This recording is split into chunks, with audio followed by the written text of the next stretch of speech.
শরৎচন্দ্র চট্টোপাধ্যায়ের চরিত্রহীন উপন্যাসটি বাংলা সাহিত্যের অন্যতম বিতর্কিত, সাহসী এবং মনস্তাত্ত্বিক এক সৃষ্টি। চরিত্রহীন শব্দটা শুনলেই আমাদের চোখে ভেসে ওঠে এমন কিছু মানুষের ছবি যাদের সমাজ বয়কট করেছে, পাপী বলে দাগিয়ে দিয়েছে। কিন্তু সমাজ যাদের চরিত্রহীন বলে, তারা কি আসলেই চরিত্রহীন, নাকি তাদের ভিতরে লুকিয়ে থাকে এমন এক পবিত্র আত্মা যা বোঝার ক্ষমতা এই সংকীর্ণ সমাজের নেই? 1917 সালে যখন শরৎচন্দ্র চট্টোপাধ্যায়ের চরিত্রহীন উপন্যাসটি প্রকাশিত হয়, তখন পুরো বাংলা সাহিত্যে তোলপাড় সৃষ্টি হয়েছিল। রক্ষণশীল সমাজ এই উপন্যাসকে অশ্লীল ও সমাজ বিধ্বংসী বলে নিষিদ্ধ করার দাবি তুলেছিল। কিন্তু শরৎচন্দ্র কোনো পরোয়া করেননি। তিনি 4 জোড়া নরনারীর জীবনের এমন এক জটিল মনস্তাত্ত্বিক টানাপোড়েন আমাদের সামনে এনেছেন, যা আজ 100 বছর পরেও আমাদের বিবেককে নাড়া দেয়। আজকের এই ভিডিওতে আমরা অত্যন্ত গভীরে গিয়ে বিশ্লেষণ করব চরিত্রহীন উপন্যাসের মূল গল্প, এর চরিত্রগুলোর অন্ধকার ও আলোর দিক এবং এর ভেতরের আসল চারিত্রিক দর্শন।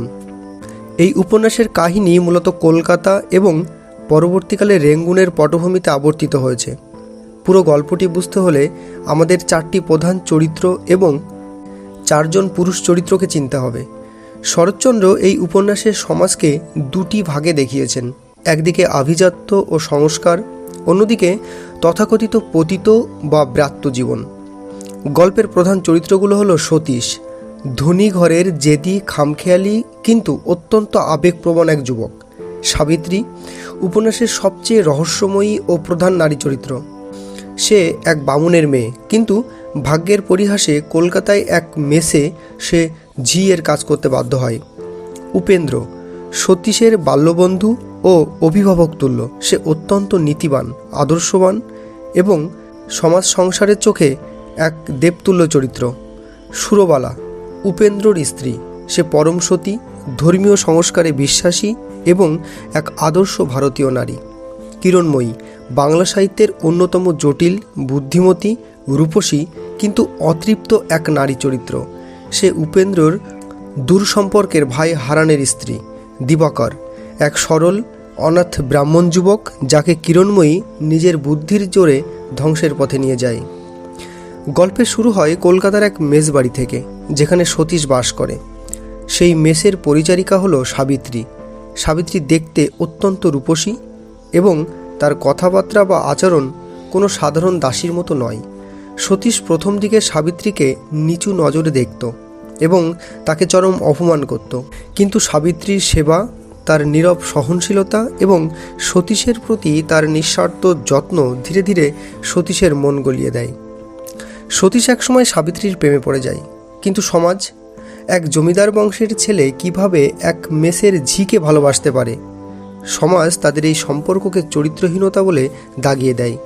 সাবিত্রী নিজেও জানত এই সমাজের নিয়ম। সে সতীশের ভালো চেয়ে নিজের সমস্ত ভালোবাসা চেপে রাখে এবং সতীশকে নিজের থেকে দূরে ঠেলে দেয়। সে নিজেকে কলঙ্কিত প্রমাণ করে মেস ছেড়ে চলে যায়, যাতে সতীশের ভবিষ্যৎ জীবন নষ্ট না হয়। এখানে শরৎচন্দ্র দেখিয়েছেন যাকে সমাজ ঝি বা প্রতিতা ভাবছে, তার ভেতরের আত্মত্যাগ কতটা পবিত্র হতে পারে। গল্প এবার মোড় নেয় অন্যদিকে। সতীশের বন্ধু উপেন্দ্র এবং তার স্ত্রী সুরবালার জীবন ছিল স্বর্গের মতো। সুরবালা উপেন্দ্রকে দেবতা জ্ঞান করত। এই সাজানো সংসারে ঝড় হয়ে প্রবেশ করে কিরণময়ী। কিরণময়ী দেখতে যেমন অপূর্ব সুন্দরী, তার বুদ্ধি ছিল তীক্ষ্ণ। সে বিজ্ঞান ও দর্শনশাস্ত্র পড়েছিল, কিন্তু তার স্বামী হারান ছিল অসুস্থ এবং কুৎসিত। কিরণময়ী তার জীবনে কখনো ভালোবাসা পায়নি, তাই তার মনে সমাজের প্রতি, ধর্মের প্রতি এক তীব্র ক্ষোভ ছিল। হারানের মৃত্যুর পর কিরণময়ী অসহায় হয়ে পড়ে। উপেন্দ্র তাকে সাহায্য করতে এগিয়ে আসে। কিরণময়ী উপেন্দ্রর ব্যক্তিত্ব ও রূপ দেখে তার প্রেমে পড়ে যায়, কিন্তু উপেন্দ্র ছিল তার আদর্শ ও স্ত্রী সুরবালার প্রতি একনিষ্ঠ। সে কিরণময়ীর এই অসংযত প্রেমকে প্রত্যাখ্যান করে। এই প্রত্যাখ্যান কিরণময়ীর ভেতরের অহংকারকে আঘাত করে। সে প্রতিশোধ নেওয়ার জন্য মরিয়া হয়ে ওঠে। সে প্রমাণ করতে চেয়েছিল যে উপেন্দ্রর মতো মহৎ পুরুষও আসলে ভণ্ড। উপেন্দ্রকে না পেয়ে কিরণময়ী তার প্রতিশোধের গুটি হিসাবে ব্যবহার করে সরল যুবক দিবাকরকে। সে দিবাকরকে নিজের রূপের জালে জড়িয়ে ফেলে এক রাতে উপেন্দ্রর অহংকার ভাঙতে কিরণময়ী দিবাকরকে নিয়ে ঘর ছেড়ে পালায় এবং তারা রেঙ্গুনে চলে যায়। কিন্তু রেঙ্গুনের জীবন কিরণময়ীর জন্য কোনো সুখ এনে দেয়নি। সে দিবাকরকে ভালোবাসেনি, কেবল ব্যবহারের বস্তু বানিয়েছিল। ফলে দিবাকর ধীরে ধীরে মানসিক ও শারীরিকভাবে ধ্বংস হয়ে যায়। রেঙ্গুনের এই পর্বটি উপন্যাসের সবচেয়ে অন্ধকার দিক। কিরণময়ী একসময় বুঝতে পারে উপেন্দ্রর উপর প্রতিশোধ নিতে গিয়ে সে নিজের জীবনটাও এক নরকে পরিণত করেছে। এরই মধ্যে উপেন্দ্র মারাত্মক রোগে আক্রান্ত হয়।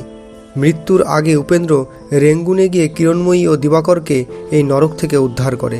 উপেন্দ্রর এই নিঃস্বার্থ ক্ষমা কিরণময়ীর মনের সমস্ত অহংকার ও যুক্তিকে চূর্ণ করে দেয়।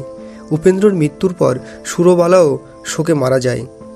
আর তীব্র মানসিক অপরাধবোধ এবং ট্র্যাজেডিতে কিরণময়ী শেষ পর্যন্ত সম্পূর্ণ পাগল হয়ে যায়। বাংলা সাহিত্যে কিরণময়ীর মতো এত বড় ট্র্যাজিক চরিত্র খুব কমই আছে।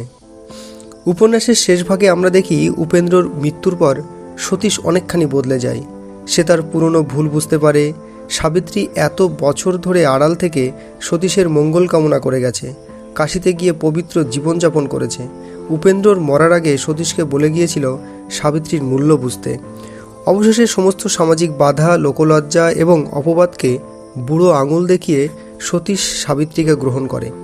সমাজ যাদের চরিত্রহীন বলে তাচ্ছিল্য করেছিল, শেষ পর্যন্ত তাদের ভালোবাসারই জয় হয়। তবে এ জয় কোনো আনন্দের জয় নয়, এ অনেক ত্যাগ, রক্ত আর কান্নার বিনিময়ে পাওয়া এক শান্তিসূচক মিলন। তাহলে শরৎচন্দ্র এই উপন্যাসের নাম চরিত্রহীন কেন রাখলেন? আসলে এটি ছিল তৎকালীন সমাজ ব্যবস্থার প্রতি এক তীব্র ব্যঙ্গ বা স্যাটায়ার। সমাজ যাদের বাইরে থেকে দেখে চরিত্রবান বলে সার্টিফিকেট দেয়, তারা অনেকেই ভেতরে লোভী ও নিষ্ঠুর। আর সমাজ যাদের অবহেলায় চরিত্রহীন বলে দূরে ঠেলে দেয়, যেমন সাবিত্রী বা সতীশ, তাদের ভেতরেই থাকে সত্যিকারের মানবতা, প্রেম ও আত্মত্যাগের মহিমা। কিরণময়ীর চরিত্রের মাধ্যমে শরৎচন্দ্র দেখিয়েছেন নারীর অবদমিত ইচ্ছা আর মেধার সঠিক মূল্যায়ন না হলে সমাজ কিভাবে একটা সুন্দর জীবন ধ্বংস করে দিতে পারে। চরিত্রহীন কোনো সাধারণ প্রেমের গল্প নয়, এটি মানুষের মনের ভেতরের আলো আধারির এক অসামান্য মহাকাব্য। তোমাদের এই চারজোড়া চরিত্রের মধ্যে কোন চরিত্রটিকে সবচেয়ে বেশি ভালো লেগেছে বা কার কষ্ট তোমাকে সবচেয়ে বেশি ছুঁয়ে গেছে কমেন্ট সেকশানে জানিও। ভিডিও ভালো লাগলে লাইক করো, বন্ধুদের সঙ্গে শেয়ার করো এবং এই ধরনের আরও সাহিত্য পর্যালোচনার জন্য আমাদের চ্যানেলটিকে সাবস্ক্রাইব করতে ভুলো না। দেখা হবে পরবর্তী ভিডিওতে।